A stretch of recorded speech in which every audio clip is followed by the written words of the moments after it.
Hello दोस्तों, welcome to money stalkers. तो इस वीडियो के अंदर मल्टीपल स्टॉक्स के बारे में हम लोग बात करेंगे। तो चलिए सबसे पहले हम लोग बात कर लेते हैं विप्रो के बारे में। तो बेसिकली अगर आप विप्रो का आज के दिन का परफॉर्मेंस देखोगे तो कमजोरी के अंदर हमें कंपनी के अंदर क्लोजिंग आपको नजर आई।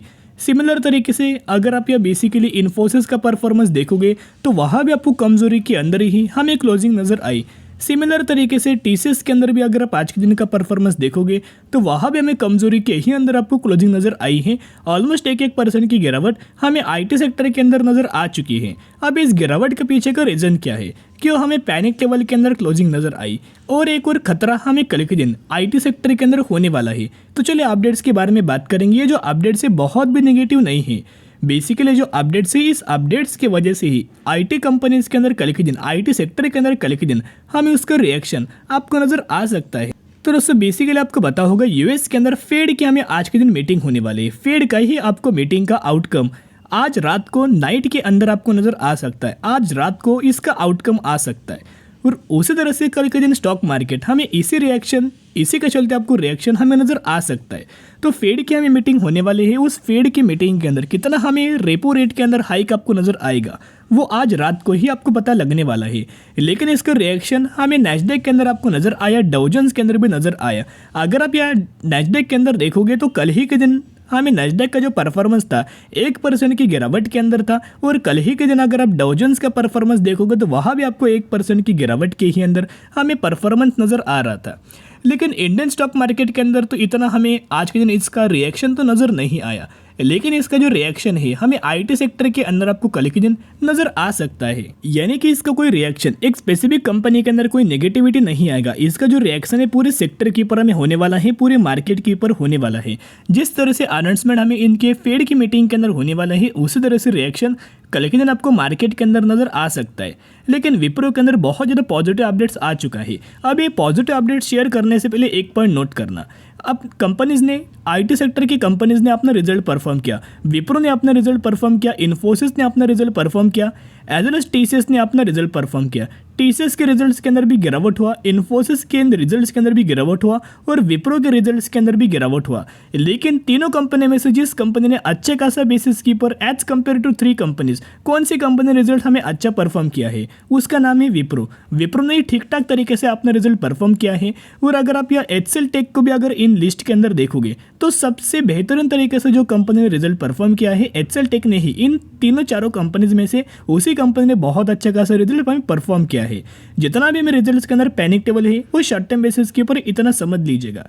बेसिकली सभी के सभी कंपनीज है लंबे समय के लिए बना हुआ है और सभी के सभी कंपनीज फंडामेंटली स्ट्रांग है। इसी की वजह से अगर आप देखोगे तो 1 घंटे पहले फ्रेश अपडेट्स हम लोग बात करें, शेयर खान ब्रोकरेज फर्म की तरफ से विप्रो के अंदर टारगेट दिया गया है। रीजन अगर आप देखोगे होल्ड का रिकमेंडेशन किया है और टारगेट प्राइस 420 रुपये का टारगेट हमें विप्रो के अंदर दिया है, जो कि ये जो टारगेट है हमें शॉर्ट टर्म बेसिस के ऊपर दिया हुआ है। अभी देखिएगा जितना भी हमें पैनिक लेवल है कोई विप्रो के ऊपर नजर नहीं आ रहा।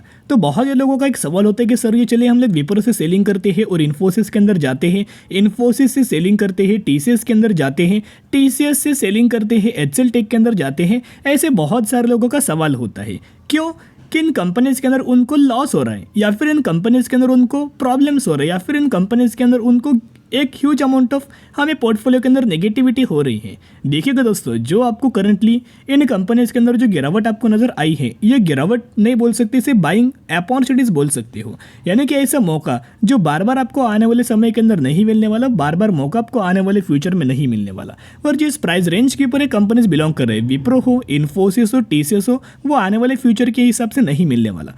तो इन तीनों चारों में से जो भी कंपनी आपको पसंद हो उस कंपनी के अंदर जरूर बाय ऑन स्ट्रेटेजी अप्लाई करके लंबे समय के लिए होल्ड कर सकते हो। अभी आने वाले समय के अंदर आपकी स्ट्रेटेजी होनी क्या चाहिए, देखिएगा समझ लेते हैं। सबसे पहले मैं आ चुके टेक्निकल चार्ट पैटर्न्स के ऊपर। तो यहाँ अगर आप देखोगे सबसे पहले एक ट्रेड लाइन नजर आया था, इसी ट्रेड लाइन को हमें विप्रो ने ब्रेक किया, और इसी ट्रेड लाइन को ब्रेक करने के बाद डायरेक्टली जो हमें विप्रो के अंदर जो करेक्शन आया 350 रुपये के आसपास विप्रो हमें ट्रेड करने लगा।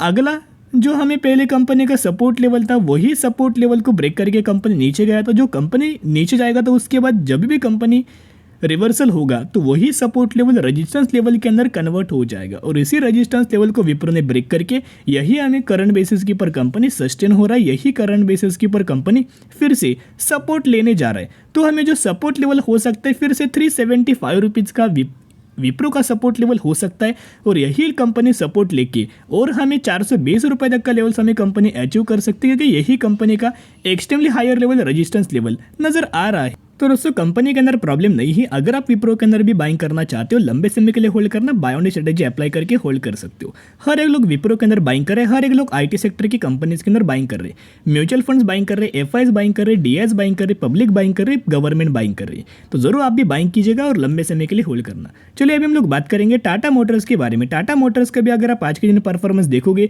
0.72% की पॉजिटिविटी क्लोजिंग नजर आ चुकी है। बेसिकली कंपनी के अंदर हमें नेगेटिविटी नजर आई है, लेकिन इसका कोई इंपैक्ट हमें ज़्यादा नहीं पड़ने वाला।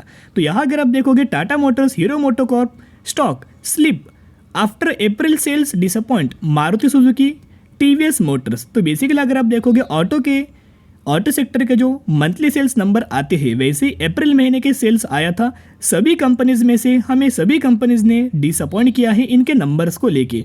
तो टाटा मोटर्स के नंबर्स भी अगर आप देखोगे तो 3 से 4% का डिप्स हमें इनके सेल्स का जो अप्रैल महीने के सेल्स के अंदर नजर आ चुका है, लेकिन इसकी वजह से कोई ज़्यादा हमें प्रॉब्लम नहीं होने वाला। कंपनी ने पहले से ह्यूज अमाउंट ऑफ अच्छा खासा कंपनी परफॉर्म कर रही है। तो यहाँ अगर आप देखोगे तो म्यूचुअल फंड्स को होल्डिंग के ऊपर अभी हम आ चुके अप्रैल 2023 का डेटा हम लोग बात करें, जहाँ 107 म्यूचुअल फंड्स की बाइंग एंड 47 म्यूचुअल फंड्स की सेलिंग टाटा मोटर्स के अंदर हो चुका है। यानी कि अप्रैल महीने का डेटा अगर आप देखोगे ह्यूज अमाउंट ऑफ बाइंग हमें म्यूचुअल फंड्स के द्वारा टाटा मोटर्स के अंदर की गई है। तो किस तरह से कंपनी अपना रिजल्ट परफॉर्म कर सकती है, एक तो दिसंबर क्वार्टर का अगर आप रिजल्ट देखोगे तो टाटा मोटर्स ने बहुत ही अच्छा खासा परफॉर्म किया था। रेवेन्यूज के अंदर भी, नेट प्रॉफिट्स के अंदर भी, हर एक सेगमेंट्स के ऊपर कंपनी बहुत अच्छा परफॉर्म किया था। तो करंटली हमें 12 मई को टाटा मोटर्स का आपको Q4 का रिजल्ट्स आने वाला है। तो किस तरह से दोस्तों कंपनी परफॉर्म कर सकती है, तो वही डेट के अंदर आपको पता लगने वाला है। तो ज़रूर चैनल को जाके सब्सक्राइब करके रख सकता कि जब भी मुझे टाटा मोटर्स का Q4 का रिजल्ट नजर आएगा, मैं 100% आपके साथ शेयर कर दूँगा। पहले बार जो कंपनी ने अपना Q4 का रिजल्ट शेयर किया था, उसके अंदर अर्निंग पर शेयर के अंदर भी बहुत ज़्यादा चौंकाया था, रेवेन्यूज के अंदर भी बहुत ज़्यादा चौंकाया था। जितना भी एक्सपेक्टेशंस था उसको फुलफिल करके एक बहुत बड़ा मार्केट को भी सरप्राइज किया था। अगर इस वक्त भी कंपनी सरप्राइज करेगी तो ज़रूर कंपनी का जो टारगेट है 650 रुपये तक हमें जाते हुए नजर आ सकता है। तो हो सके तो कंपनी के ऊपर नजर रखना, रिजल्ट से पहले कब को टाटा मोटर्स के अंदर जंप हमें देखने को मिल सकते। तो चलिए अभी हम लोग बात करेंगे संवर्धन मदरसन इंटरनेशनल लिमिटेड के बारे में। मदरसन सुमी के बारे में हम लोग बात करने वाले हैं। देखिएगा जितना ज़्यादा बेनिफिट ऑटो सेक्टर को होगा उतना ज़्यादा बेनिफिट हमें मदरसन सुमी को नजर आएगा। अभी इसके पीछे का लॉजिक क्या है, आपको पता होगा कि मदरसन सुमी का बिजनेस क्या है। ऑटो कंपोनेंट्स कंपनी मैन्युफैक्चरिंग करती है, स्पेयर पार्ट्स कंपनी मैन्युफैक्चरिंग करती है। तो स्पेयर पार्ट्स अगर आप कंपनी मैन्युफैक्चरिंग करेगी तो किन किन लोगों को ये सप्लाई करती है। बेसिकली अगर आप इनका क्लाइंट बेस देखोगे, अगर आप इनके क्लाइंट्स देखोगे तो अशोक लेलैंड, टाटा मोटर्स, मारुति सुजुकी, इन बड़ी कंपनीज हमें इनके क्लाइंट्स नजर आ रही है। पार्ट्स यानी कंपनीज, ये जो कंपनीज है मदरसन से उससे मैन्युफैक्चरिंग करके ले लेती है। तो अगर इन कंपनीज का सेल्स के अंदर जंप आएगा तो ही हमें मदरसन सुमी के सेल्स के अंदर जंप आएगा। अगर ऑटो सेक्टर के नंबर्स के अंदर अगर फॉल आएगा तो मदरसन सुमी के सेल्स के अंदर भी, नंबर्स के अंदर भी आपको फॉल नजर आएगा।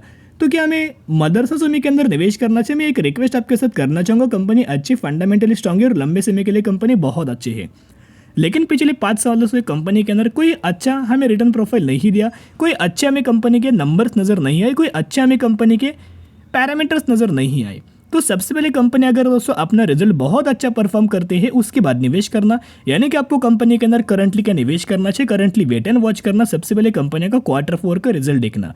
वाई ऑन वाई बेसिस की पर कंपनी ने अच्छा तो परफॉर्म किया है, लेकिन क्यूएन के बेसिस की पर कंपनी ने बहुत ही बुरा हमें परफॉर्म किया है। तो एक रिक्वेस्ट मैं आपको करना चाहूँगा, सबसे पहले कंपनी का परफॉर्मेंस देखना, उसके बाद श्योरिटी आ जाएगी और आप आसानी से विद फुल ऑफ कॉन्फिडेंस आप मदरसन सुमी जैसी फंडामेंटली स्ट्रॉन्ग कंपनी को जरूर लंबे समय के लिए होल्ड कर पाओगे, क्योंकि लंबे समय के लिए कंपनी ने मल्टीपल रिटर्न शेयर होल्डर्स को प्रोवाइड करके दिया हुआ है और मदरसन सुमी के अंदर बोनस के साथ साथ आपको स्प्लिट का भी बेनिफिट मिल जाता है। तो चलिए अभी हम लोग बात करेंगे, एक कंपनी के अंदर आपको बोनस के साथ साथ स्प्लिट का बेनिफिट दिया है। तो कौन सी कंपनी है? Hardware India limited. इसी कंपनी के अंदर 1:3 रेशियो के अंदर बोनस का और 1:10 रेशियो के अंदर स्प्लिट का आपको बेनिफिट कंपनी ने दे चुकी है। यानी कि अगर आपके पास 3 शेयर होंगे तो 3 के बदले 1 आपको बोनस शेयर दिया जाएगा और यही एग्जीक्यूशन के बाद आपके पास टोटल हो जाएंगे 4 शेयर। और अगर आप स्प्लिट को कंसिडर करेंगे तो 1 के बदले आपको 10 शेयर मिलेंगे और 10 के बदले आपको 100 शेयर इस कंपनी के अंदर मिलने वाला है।